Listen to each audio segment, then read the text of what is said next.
এগুলোর মধ্যে অনেকে আছে যারা বাংলাদেশে হলো একদম 100-এ 100, হ্যাঁ, কিন্তু যুক্তরাষ্ট্রে তারা চাকরি করছে সেখানে 100-এ ধরুন 60, মানে বেয়ারলি, মানে আমরা যেটাকে বলি ডি গ্রেড পাই।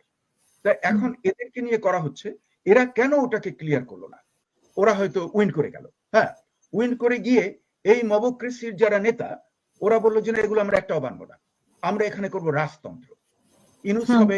ইনুস হবে কিং অর এম্পারার, তারপরে তার মেয়ে এবং অন্যান্য, এরপরে একের পর এক। আপনাদের সামনে আমি বাংলাদেশের একটা আপাতত নতুন নাম দিচ্ছি, এটা কিন্তু ভবিষ্যতে এটা থাকবে না। এটার নাম হওয়া উচিত মবক্রেটিক রিপাবলিক অফ বাংলাদেশ। এইটাই এখন বর্তমানে হচ্ছে, যে বিভিন্ন মন্দিরে, কালী মন্দিরে যে পশু বলির ডিএনএ যার রক্তের মধ্যে, সে হলো জ্যেষ্ঠ প্রধান উপদেষ্টা, সে অর্ডার করে, আর আমাদের যেটা প্রধান মাননীয় প্রধান উপদেষ্টা বাংলাদেশে বলে উনি ওইটাকে ফলো করেন। তাহলে এখানে মবক্রেসি ছাড়া আর কি থাকবে? আপনি আমাকে বলুন, এখানে কি কোনো শান্তি শৃঙ্খলা আসবে? আমি প্রথমেই দেখব যে এই যে প্রশ্ন এটা দেওয়া হয়েছে এবং সেখানে বিভিন্ন পলিটিক্যাল পার্টি উত্তর দেবে। পদার্থবিজ্ঞানের ছাত্র হিসেবে সারা জীবন ধরে আমরা করি কি, দুটো টেস্ট করি, একটা নাল টেস্ট আর একটা করি ম্যাক্সিমাম, যে কি হতে পারে। আচ্ছা, তাহলে আমি যদি সবচেয়ে নিচের দিকে যাই, সেটা ডক্টর মোহাম্মদ ইউনূসের যে জিরোস গুলো, হ্যাঁ, তো ওই জিরো না, উনি যে শূন্যগুলো বলেন সে শূন্য না, আমি বলছি যেটা গণিতের শূন্য। যদি এর রেজাল্ট হয় শূন্য, তার অর্থ যে ওই যে ইটা, যে প্রশ্ন উত্তর, তাতে যদি কোনো কমন ডিনোমিনেটর না থাকে, যেটা আমরা লসাগু গসাগু করেছি, খেয়াল আছে, লঘিষ্ঠ সাধারণ ইসে, সেটা আমরা সবচেয়ে এর লোয়েস্ট ডিনোমিনেটর দেখি, ডিনোমিনেটর, এবং যদি কারোর সঙ্গে কারো মিল না থাকে, হ্যাঁ, তাহলে কি হলো? তাহলে তো সংস্কার কোনোটাই অ্যাকসেপ্টেড হলো না, হ্যাঁ, তাহলে তো আমাদের বুঝতে হবে যে কোনো সংস্কার নেই, কাজে এটা নির্বাচনের পরে রাজনৈতিক দলগুলো সংস্কার করবে। আবার হতে পারে, যেটা সবচেয়ে আশাবাদী, যে সবকটা সংস্কারে সবাই উত্তর দিয়ে দিল এবং উত্তরগুলো সবাই অ্যাকসেপ্ট করলো, তাহলে সেটা হলো ম্যাক্সিমাম। অথবা এর মাঝখানে যে কোনো জায়গায় এটা হতে পারে, কেউ হয়তো একটা পয়েন্টকে রাজি হলো, আর একজন আর একটা পয়েন্টে রাজি হলো, আবার কতগুলো কমন পয়েন্টে তারা সবাই রাজি হলো। এমনি যদি পরিস্থিতি হয়, এরপরে হলো যে এটাকে আপনি কিভাবে মেজার করবেন, হোয়াট ইজ দ্য মেজার, যে এটা কি সবাইকে ইয়েস বলতে হবে? যেমন ধরেন আমি একটা দলের কথা বলি, সে দলটা এখন আর নেই, তার নাম ছিল নাগরিক শক্তি, সেটা ডক্টর মোহাম্মদ ইউনূসের দল, হ্যাঁ, তো ডক্টর মোহাম্মদ ইউনূসের দল আমি একটা আরবিট্রারি দল হিসেবে আনলাম, ফিকটিশাস দল। এই দলের যেমন ধরেন সমর্থক হলো উনি নিজে, ওনার স্ত্রী এবং আরো কয়েকজন তার সাঙ্গপাঙ্গ, এই কয়টা লোক, ধরেন 40-50 জন লোক ওনার ওই দলের সমর্থক। এখন ওই দলও যদি, আমি কিন্তু এটা হাইপোথেটিক্যালি বলছি, সেও ভোট দিচ্ছে, তাহলে তার ভোটটা কিভাবে কাউন্ট হবে? সেখানেও কি ওয়েট থাকবে 1 ভোট, আর বিএনপির মতো বিশাল দলের থাকবে 1, জামাতের মতো আরেকটা বিশাল দলের থাকবে 1? মানে how you calculating, what is the threshold you are thinking of? এটা তো আমাদের কারো জানা নেই, এটা উনি ক্লিয়ার করেননি। ওনার যে কমিশন, আমি যেগুলোকে ভাবতাম যে এরা খুব দক্ষ, কিন্তু আমি জানি যে এখানে যেমন ধরেন আমি জানি যে অনেকে আছে যারা বাংলাদেশের স্ট্যান্ডার্ডে হয়তো দক্ষ, কিন্তু আন্তর্জাতিক স্ট্যান্ডার্ডে তাদেরকে আমরা দক্ষ বলবো না, হ্যাঁ, সেটা আমি আজকে আর ডিটেল বলবো না, কিন্তু ভবিষ্যতে যদি আপনি জিজ্ঞেস করেন আমি কিন্তু এক্সপ্লেইন করব।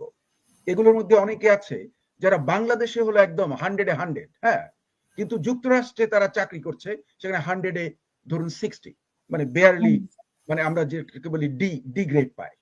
তা এখন এদেরকে নিয়ে করা হচ্ছে, এরা কেন ওটাকে ক্লিয়ার করলো না?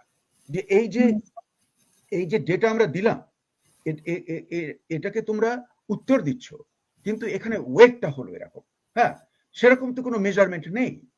কাজেই আমার যেন মনে হচ্ছে যে এই যে সংস্কার ব্যাপারটা নিয়ে বেশি যে করা হচ্ছে, বারবার এটাকে দারুণ এমফাসাইজ করা হচ্ছে।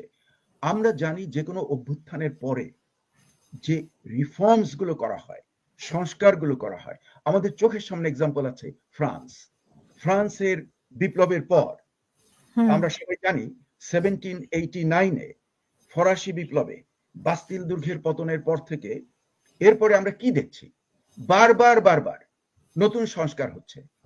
প্রথম হলো রিপাবলিক, রিপাবলিক চলে গেল, আবার রিপাবলিক থেকে হলো এম্পায়ার, হ্যাঁ, তারপরে এম্পায়ার গেল, এম্পায়ার থেকে হলো আবার বুরবন রেস্টোরেশন, তারপরে আবার সেটা কলাপস, তারপরে আবার অ্যানাদার রিপাবলিক, মাঝখানে আবার অর্লিয়েন্স রিটার্ন, মানে অ্যানাদার রাজতন্ত্র, তারপরে এই করতে করতে করতে এবং মানে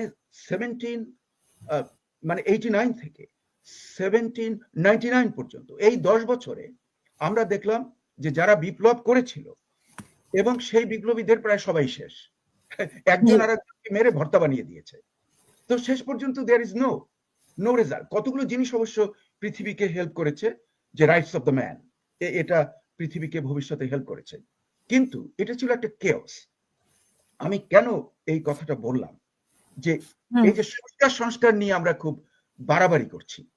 যেমন ধরুন, আপনি চার্টার করলেন, সংস্কারের কতগুলো নিয়ম দিলেন, এর পরের নির্বাচনে বললাম আর একটা আমি ফিকটিশাস পার্টির নাম বললাম, হ্যাঁ, যেমন ধরুন মবোক্রেটিক পার্টি অফ বাংলাদেশ, হ্যাঁ, এখন মবোক্রেটিক পার্টি অফ বাংলাদেশ এটা একটা ফিকটিশাস নেম, কিন্তু এই মবোক্রেটিক পার্টি অফ বাংলাদেশ ওরা হয়তো উইন করে গেল, হ্যাঁ, উইন করে গিয়ে এই মবোক্রেসির যারা নেতা ওরা বললো যে এগুলো আমরা একটাও মানব না, আমরা এখানে করব রাজতন্ত্র, ইনুস হবে কিং অর এম্পারার, তারপরে তার মেয়ে এবং অন্যান্য, এরপরে একের পর এক।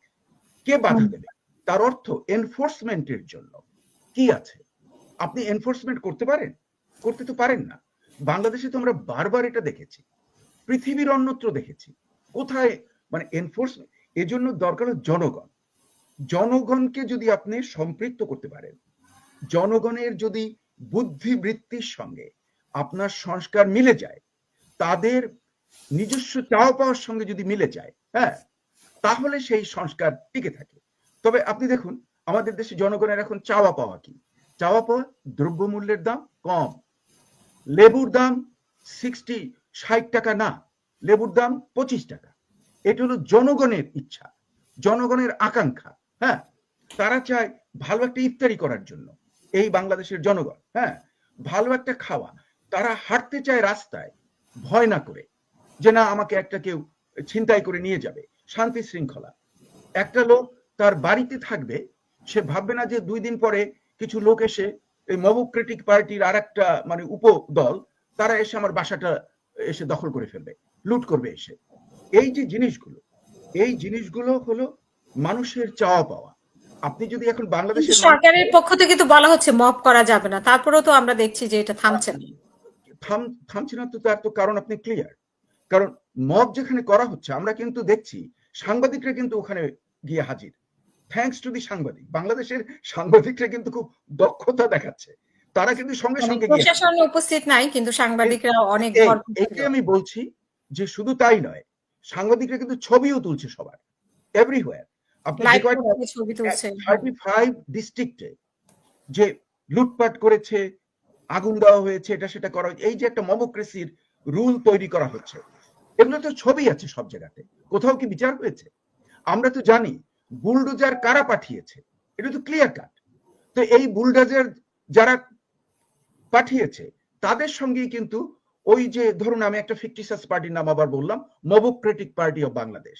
এই মবোক্রেটিক পার্টির বাংলাদেশের যারা নেতা, যারা বর্তমানে ক্ষমতায় আছেন, ধরুন এটাও আমি একটা ফিকটিশাস বলছি, হাইপোথেটিক্যাল, হীরক রাজার দেশ। এই হীরক রাজার দেশে যারা মবোক্রেটিক পার্টির লোক যারা ক্ষমতায় আছে, তারা তো জানে, তাদের সঙ্গে তাদের ফোনে আলাপ হয়, আমরা তো শুনতে পাই তাদের যে ভিডিওতে, ইউটিউবে আমরা শুনতে পাই তাদের সঙ্গে নাকি সরকারের সবার সঙ্গে আলোচনা হচ্ছে। তো এই যে আলোচনা করছে, তারাই ওখানে বুলডোজার পাঠাচ্ছে। বুলডোজার কার? Municipal bulldozer. Can you believe it? সরকারের আন্ডারে, সরকারের নিজের বুলডোজার ওখানে পাঠানো হচ্ছে বিভিন্ন বিল্ডিং ভাঙার জন্য পুরো দেশে 35। কিন্তু সরকার তো মানে মানুষের বাড়ি ঘর ইয়ে করার জন্য, তল্লাশি করার জন্য পাঠায়নি, যেটা আমরা ইউটিউবে দেখেছি। No no no no no no, এটাও আপনি ভুল, মানে আপনি সবসময় খুব ভালো, আপনাকে আমি অপোজ করাটা কঠিন ব্যাপার, কিন্তু আই টেল ইউ, আমরা তো দেখছি যেটা কোঅর্ডিনেটেড, যেখানে হচ্ছে সব জায়গাতে তো 3-4 দিন আগে এটা প্রকাশ হয়ে যায়, তারপরে গিয়ে তারা করে। আর এমনই অকর্মণ্য একটা ইনকম্পিটেন্ট ইম্পোর্টেন্ট, হ্যাঁ, মানে যার কোনো পোটেন্সি নাই, হ্যাঁ, মানে ধ্বজভঙ্গ যাকে বলা হয়, সরি এই শব্দটা উচ্চারণ করার জন্য, এই ধ্বজভঙ্গ সরকার, হ্যাঁ, এই সরকার তো কোথাও কিছু করতে পারছে না। ওই যে হাসছেন আমার খুব বন্ধু পলাশের পোস্টিং আমি কিন্তু খুব মজা করে সবসময় পড়ি এবং পছন্দ করি, ইজ এ গ্রেট গাই। তো এই যে ধ্বজভঙ্গ সরকার, এই ধ্বজভঙ্গ সরকার তো কোনো কিছু করতে পারছে না। তাহলে এবং আরো একটা ব্যাপার যে মনে হচ্ছে, আমি কিন্তু বাংলাদেশের একটা নতুন নাম দেব, হাসিনা আক্তার, আপনার এই আমার দুজন সাক্ষী রইল, মেহেদী হাসান পলাশ আমি দারুণ পছন্দ করি, আর আজকের এই মুস্তাফিজুর রহমান ইরান, আপনাদের সামনে আমি বাংলাদেশের একটা আপাতত নতুন নাম দিচ্ছি।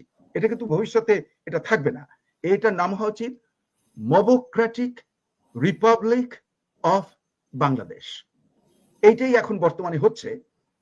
কাজে এই যে বিভিন্ন পশ্চাৎ নির্বাচনকে কিভাবে পিছিয়ে দেওয়া, নির্বাচনকে কিভাবে পদদলিত করা যায়, নির্বাচনকে কিভাবে পিছিয়ে দেওয়া যায়, এর আমরা নতুন নতুন, কোনোবার বলছে লোকাল ইলেকশন, কোনোবার বলছে এটা করতে হবে ওটা, মানে সব জিনিসগুলোকে যদি সামারি করেন তাহলে তার একটাই মাত্র লক্ষ্য, নির্বাচন আমরা করতে চাই না।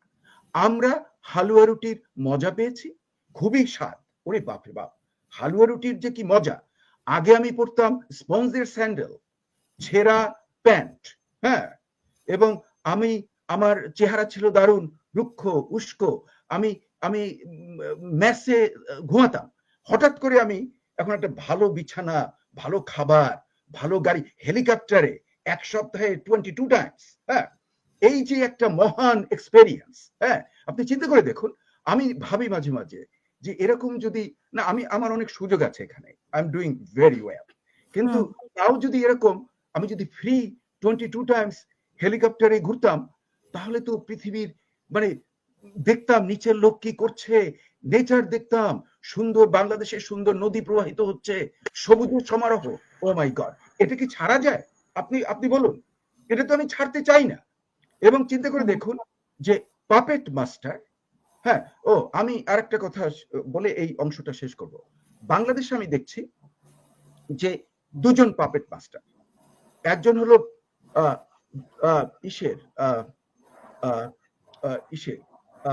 জ্যেষ্ঠ প্রধান উপদেষ্টা।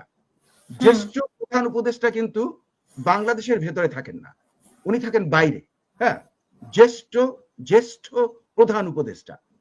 তারপরে হলো তার আন্ডারে হলো আমাদের অতি সম্মানিত প্রধান উপদেষ্টা।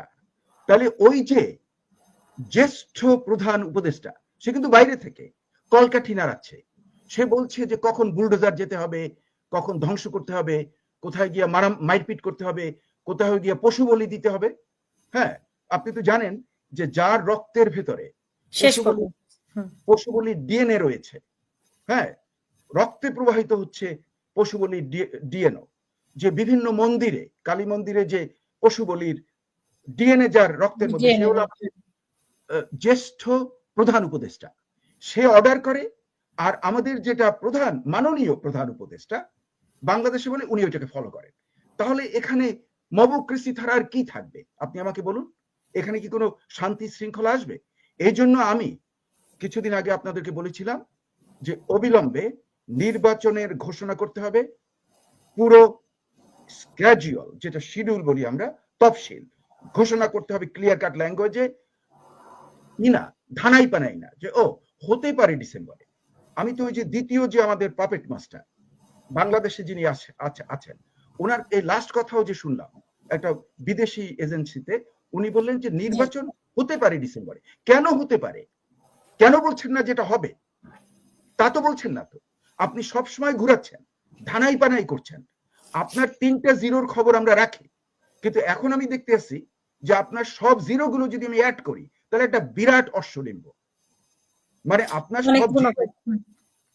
সব জিরো গুলোকে যদি আমরা যোগ করি তাহলে Hasina Akhtar what I see এক বিশাল অশ্বডিম্ব।